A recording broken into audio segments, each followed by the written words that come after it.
Hey everyone, and welcome to today's Explainer. I want you to imagine a Mediterranean superpower holding just unimaginable wealth, a total monopoly on trade, and absolutely unquestioned naval dominance, right? That was ancient Carthage.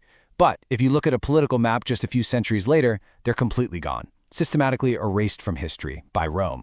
And so that brings us to the core puzzle we're focusing on today, something that has baffled military strategists for literally 2 millennia. How exactly did a civilization equipped with staggering wealth, a navy that ruled the seas, and arguably history's greatest military mind, manage to lose absolutely everything to Rome?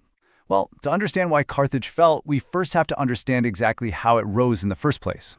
So let's jump right into part 1, a Mediterranean superpower. We're going to trace the origins of this massive empire, all the way back to the 9th century BCE. Now, according to ancient traditions, Carthage was founded by Phoenician settlers coming from the eastern Mediterranean city of Tyre. They were led by a legendary royal woman named Dido, and they set up shop on a peninsula in modern-day Tunisia. Honestly, the location was nothing short of brilliant. From this perfectly positioned vantage point, they evolved from just a simple trading colony into a powerful oligarchic republic. This basically means they were run by wealthy aristocratic families and magistrates they called sufites. Through this setup, they built a sprawling trade network across the Mediterranean and the Atlantic. We're talking North African grain, highly valuable silver from Spain, ivory, spices, and all sorts of exotic luxury goods. But you don't build a massive empire of gold and silver without a surefire way to protect it. Carthage built a navy that was completely unmatched at the time, and they housed it in this absolute engineering marvel called the Chthon. It was a highly organized circular military harbor designed specifically to store, maintain, and rapidly launch their warships. This thing was incredible. It turned the Mediterranean from a natural barrier into basically a Carthaginian highway, allowing them to project power everywhere and protect those vital commercial interests. As they expanded, they brought along their unique Phoenician religious traditions, worshiping gods like Baal Haman and Tanit. But this actually brings us to a really tricky historical complication. See, archaeologists have uncovered these burial grounds in Carthage called tophets, which contain the cremated remains of infants. Now, Greek and Roman writers absolutely insisted this was proof of ritual child sacrifice. However, modern scholars fiercely debate this today. Were these sacrifices, or were they just special burial grounds for natural infant deaths? It's heavily contested, and it brilliantly highlights a recurring theme we're going to run into. Because Rome ultimately destroyed Carthage, a whole lot of Carthaginian history was written by their bitterest enemies. Which leads us straight into part 2, the First Punic War. This is where we see the inevitable collision course between Carthage and a rapidly expanding Rome. By 264 BCE, both of these civilizations were aggressively expanding their influence, bumping into each other right around the island of Sicily. But this was an incredibly asymmetrical matchup. You've got Carthage, right? A commercial oligarchy relying on a dominant, highly experienced navy. And on the flip side, you have Rome, an expanding republic boasting an incredibly disciplined land army, but honestly, virtually no navy to speak of when this conflict first kicked off. But here's the thing about Rome, they were extraordinarily adaptable. They quickly realized they couldn't outsail the Carthaginians, so they invented something called the corvus. Think of it as a massive boarding bridge with a heavy iron spike on the end. When a Carthaginian ship got too close, the Romans would just drop the corvus, locking the two ships together. Suddenly, Rome's soldiers could fight a sea battle exactly like it was a land battle. It was a total game changer. This innovation was absolutely devastating and showcased Rome's lethal adaptability. It was the first major red flag for Carthage. And after more than 2 decades of just brutal, exhaustingly expensive warfare, Carthage was defeated in 241 BCE. They were forced out of Sicily and slammed with a massive financial penalty. All right, moving to part 3, Hannibal's legendary gamble. Carthage was far from finished, and the story now shifts over to Spain, bringing in one of history's most brilliant commanders.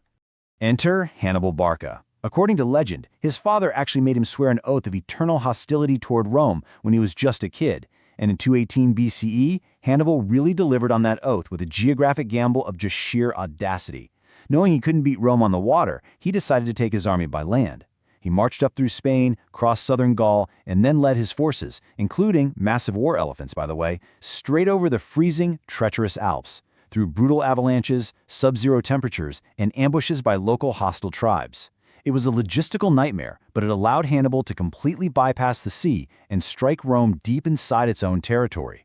The psychological shock to the Romans was unimaginable. And that brings us to the pivotal year of 216 BCE. This year would forever echo in military history because it marks the bloodiest climax of Hannibal's entire campaign in Italy, the Battle of Cannae. Rome came in thinking their overwhelming numbers would just easily crush the invaders. But Hannibal understood his enemy's psychology perfectly. He used a double envelopment strategy, a tactic that is literally still taught in military academies all over the world today. Basically, he allowed his center lines to slowly give way, drawing the overly aggressive Romans forward, while his stronger forces on the sides wrapped right around them. Tens of thousands of Roman soldiers were surrounded and slaughtered. It was a catastrophic defeat. Rome's allies started wavering, and a total collapse seemed almost certain. Which brings us to part 4. Why did Carthage lose?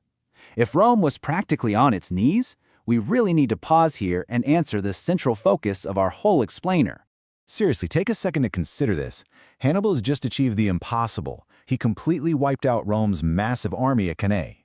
He is already standing right there in their territory, so why on earth didn't he just march a few miles down the road and capture the city of Rome itself?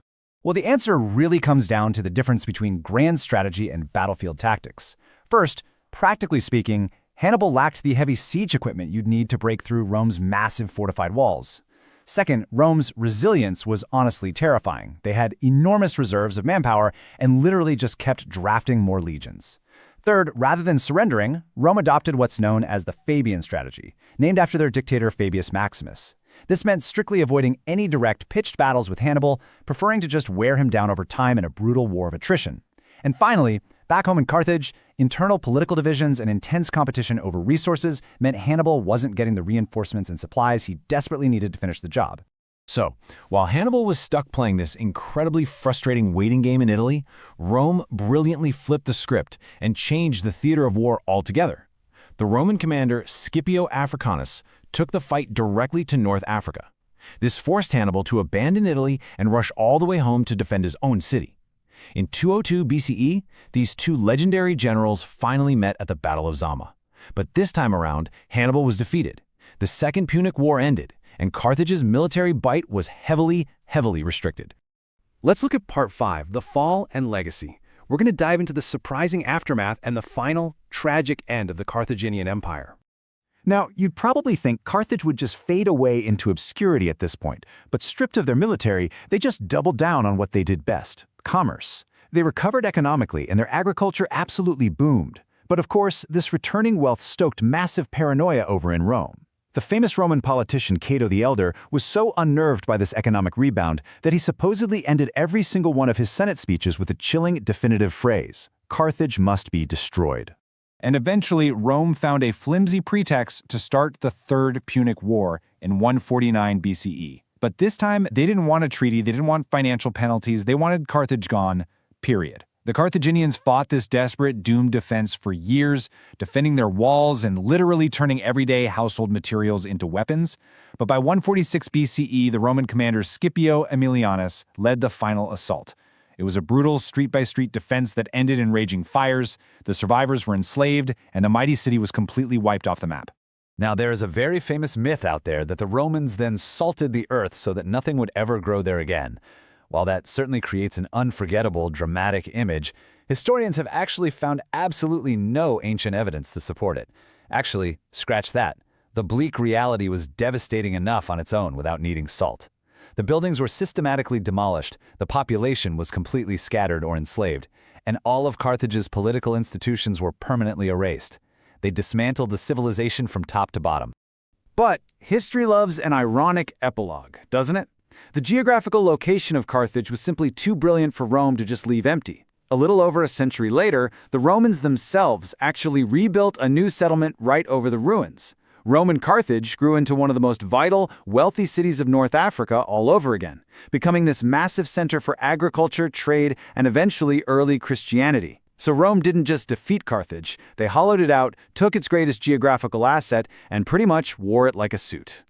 And this brings us to our final thought for today.